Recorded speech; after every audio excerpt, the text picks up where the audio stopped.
Bienvenue à bord de cette vidéo de nos tutos démons, une réalisation de la GUMS Academy, l'académie des gens qui ne savent pas chanter. Notre objectif, c'est de progresser et de vous faire progresser sereinement en montagne. Cette vidéo concerne la saison hivernale et la gestion des risques.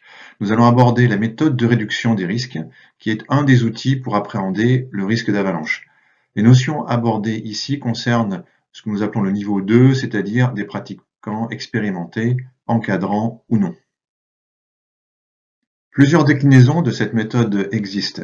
Vous entendrez parler de la méthode de réduction graphique, de la méthode de réduction pour débutants, de la méthode de réduction élémentaire, de la méthode de réduction professionnelle ou encore des méthodes de réduction quantitative. Halte là, restons calmes et détendus, c'est une vraie avalanche de méthodes.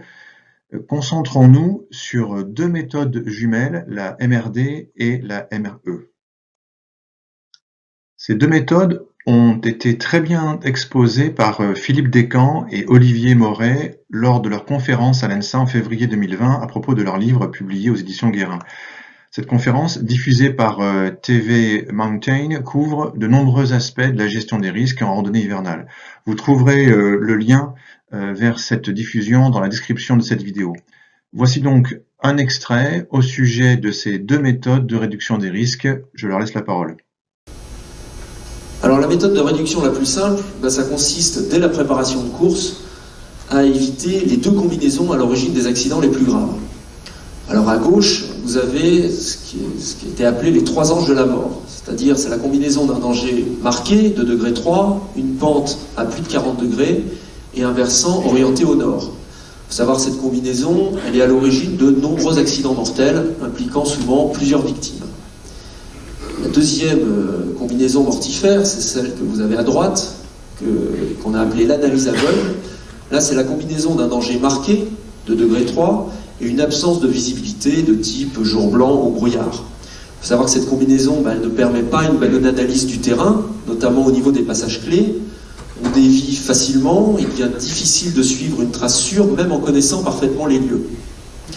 Et en plus, il devient ardu d'observer des distances de délestage ou de sécurité. Plusieurs accidents dramatiques de la dernière décennie se sont produits dans ce type de conditions d'analyse aveugle. Alors, affinons la logique de la réduction du risque par une méthode. Une démarche de prudence consiste à combiner les conditions nivologiques et l'inclinaison des pentes pour choisir les terrains sur lesquels on voudra évoluer.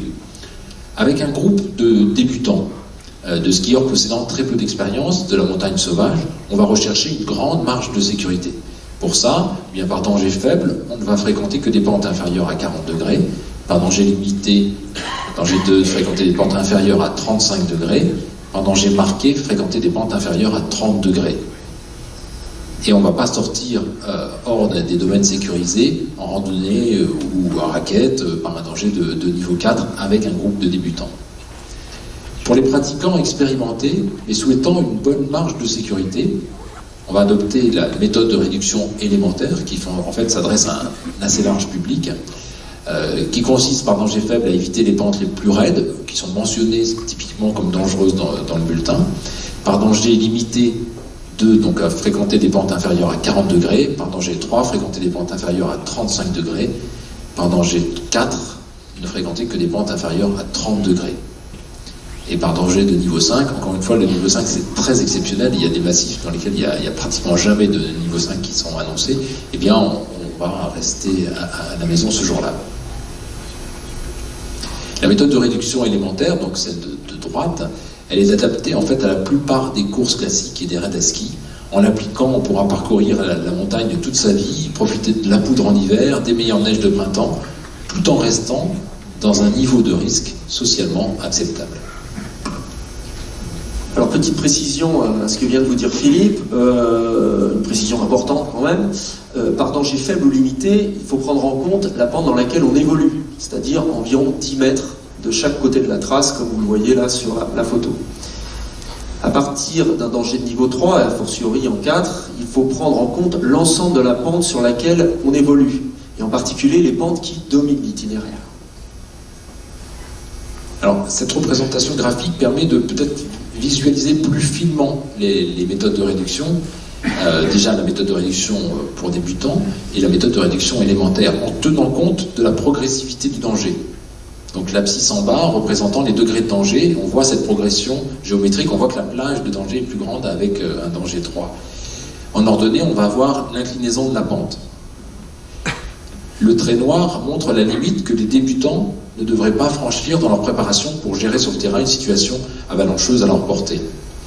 Les pointillés, là, nous indiquent la limite de la méthode de réduction élémentaire, c'est-à-dire la limite sous laquelle un amateur de sport de neige devrait demeurer pour rester dans un risque acceptable, ce risque n'étant évidemment jamais nul.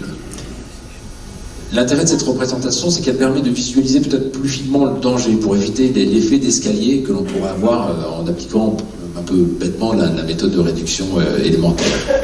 Ça permet aussi de prendre en compte la largeur de la plage que recouvre un danger 3. Entre un danger 3 bien mûr, c'est-à-dire par exemple un lendemain de danger 4 quand on bascule en danger 3, eh bien on va plutôt à droite du schéma. Donc ça veut dire que dans le 35 degrés, on peut être déjà dans le rouge. Alors que si on est dans une situation de danger 3, ça fait déjà plusieurs jours qu'il y a eu danger 3, il y a eu déjà un cycle de regel, dégel, etc. Bon, on va pouvoir se considérer comme on est plutôt sur la gauche, et donc on sera plus facilement dans du vert en fonction de l'inclinaison de la pente. Alors à partir de cette représentation graphique du danger là, que vient de vous montrer Philippe, on a réalisé cette figure représentant tous les accidents ayant causé au moins 2 décès entre mars 2002 et mai 2019 dans les massifs français. On y a ajouté aussi les accidents à l'origine d'un décès survenu au cours de la saison 2017-2018.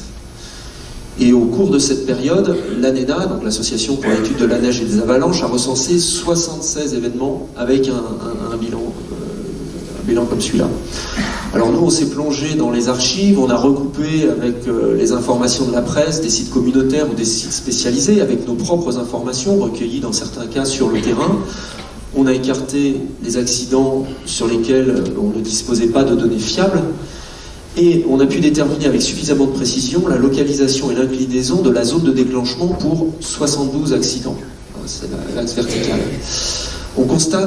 Qu'est-ce qu'on constate en regardant cette figure? Alors on constate déjà que 65 itinéraires sur 72 figuraient dans le rouge le jour de l'accident. Oui, alors il y a un petit défaut de couleur, hein. Normalement c'est rouge, ce qui est violet. Voilà, le jaune est plutôt orange et le vert est vert plus foncé. Voilà, c'est juste une histoire de vidéoprojecteur.